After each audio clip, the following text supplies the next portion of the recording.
مکاشفہ کی کتاب میں مذکور دو گواہ کون ہیں؟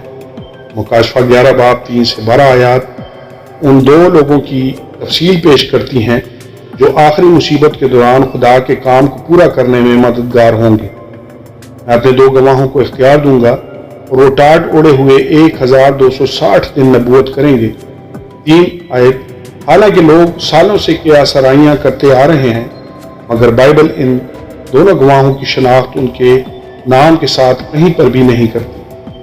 مکاشفہ میں مذکور دونوں گواہوں کے پاس ان کے پیغام کے ساتھ موجزانہ اختیارات بھی ہوں گے۔ مکاشفہ 11 باب 6 آیت اور کوئی بھی انہیں ان کے کام سے روک نہیں سکے گا۔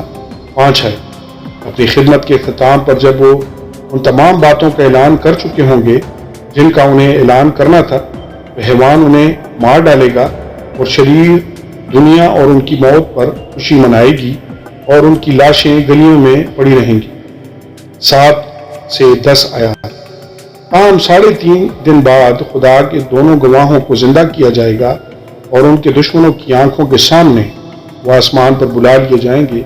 11 سے 12 آیات مکاشفہ کی کتاب میں مذکور دونوں گواہوں کی شناخت کے بارے میں 3 بنیادی نظریات پائے جاتے ہیں۔ پہلا موسیٰ اور ایلیا، دوسرا ہنوک اور ایلیا، اور تیسرا 2 نامعلوم ایماندار جنہیں خدا آخر ایام میں اپنے نام کی گواہی کے لیے کھڑا کرے گا۔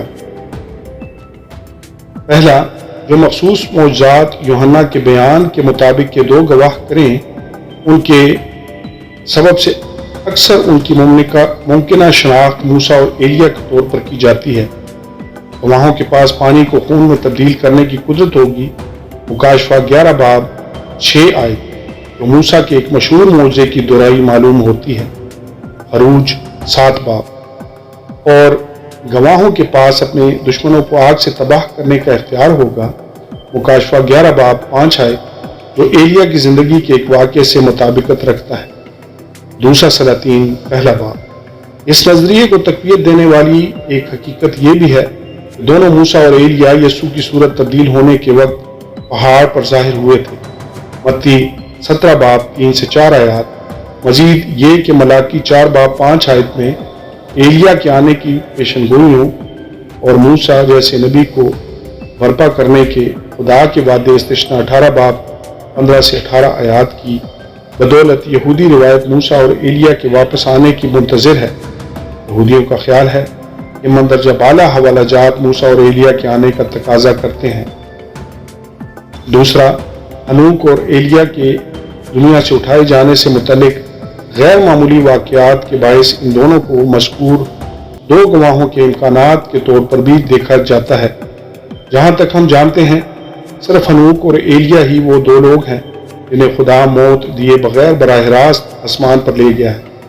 پیدائش 5 باب 23 آیت، دوسرا سلاطین 2 باب 11 آیت اس نظریے کے حامی عبرانیوں 9 باب 27 آیت کی طرف اشارہ کرتے ہیں جو فرماتے ہیں کہ تمام آدمیوں کے لیے ایک بار مرنا مقرر ہے۔ یہ حقیقت کہ نہ تو ہنوک اور نہ ہی ایلیا نے ابھی تک موت کا تجربہ کیا ہے انہیں ان 2 گواہوں کے کام کے لیے اہل بناتی معلوم ہوتی ہے جو اپنے اس کام کے مکمل ہونے پر قتل کیے جائیں گے۔ اس کے علاوہ ہنوک اور ایلیا دونوں وہ نبی تھے جنہوں نے خدا کی عدالت کا اعلان کیا تھا۔ پہلا سلاطین 17 باب 1 آیت، قضات 1 باب 14 سے 15 آیات۔ تیسرا، مکاشفہ 11 باب میں کسی طرح کے شناختی تعین کی کمی کی وجہ سے 2 نامعلوم افراد کو مذکور 2 گواہوں کے امکانات کے طور پر دیکھا جاتا ہے۔ کلام مقدس ان 2 گواہوں کی ناموں کے ساتھ شناخت نہیں کرتا اور کوئی جانی پہچانی شخصیت ان کے آخری زمانے میں آنے سے تعلق نہیں رکھتی۔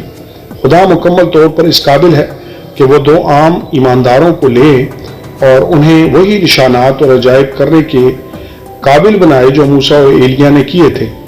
مکاشفہ 11 باب میں ایسی کوئی چیز نہیں ہے جو ہم سے ان 2 گواہوں کے لیے کسی مشہور شخصیت کو فرض کرنے کا تقاضا کرتی ہوں۔ ذکریہ 4 باب میں ایک دلچسپ حوالہ ہے جو ہمیں مکاشفہ کے 2 گواہوں کا نمونہ فراہم کرتا ہے۔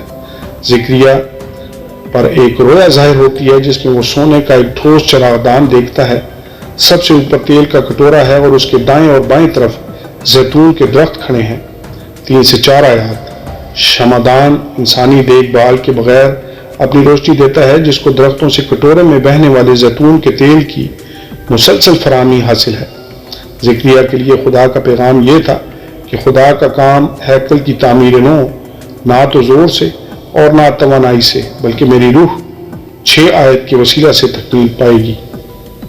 زکریا زیتون کے درختوں اور تیل فراہم کرنے والی نلیوں کے معنی کے بارے میں دریافت کرتا ہے اور اس سے مخاطب فرشتہ اسے بتاتا ہے کہ یہ وہ 2 ممسوح ہیں جو رب العالمین کے حضور کھڑے رہتے ہیں۔ دوسرے الفاظ میں اپنے کام کو قائم رکھنے کے لیے خدا کی قوت کام کی ادائیگی کے لیے 2 الگ الگ افراد کی طرف سے آ رہی ہے۔ زکریا کے سیاق و سباق میں یہ 2 افراد یشوع ان کا موجودہ سردار کاہن اور زربابل یہودا کا موجودہ حاکم ہیں۔ ہم یہاں یسوع مسیح کی پیشن گوئی بھی دیکھ سکتے ہیں، کیونکہ مسیحا سردار کاہن اور بادشاہ کے عہدوں کو متحد کر دے گا۔ اس کے بعد ہم مکاشفہ 11 باب 4 آیت کی طرف آتے ہیں۔ 2 گواہوں کی تفصیل میں یوحنا بیان کرتا ہے کہ یہ وہی زیتون کے 2 درخت اور 2 چراغدان ہیں جو زمین کے خداوند کے سامنے کھڑے ہیں۔ یوحنا یہاں زکریا 4 باب کا حوالہ دیتا ہے۔ یشوع اور زربابل کی طرف مکاشفہ میں مذکور 2 گواہوں کے پاس خدا کے کام کی تکمیل کے لیے اس کی قوت ہوگی جو ان کے وسیلہ سے کام کرے گی۔ پس مکاشفہ کی کتاب میں مذکور 2 گواہ کون ہیں؟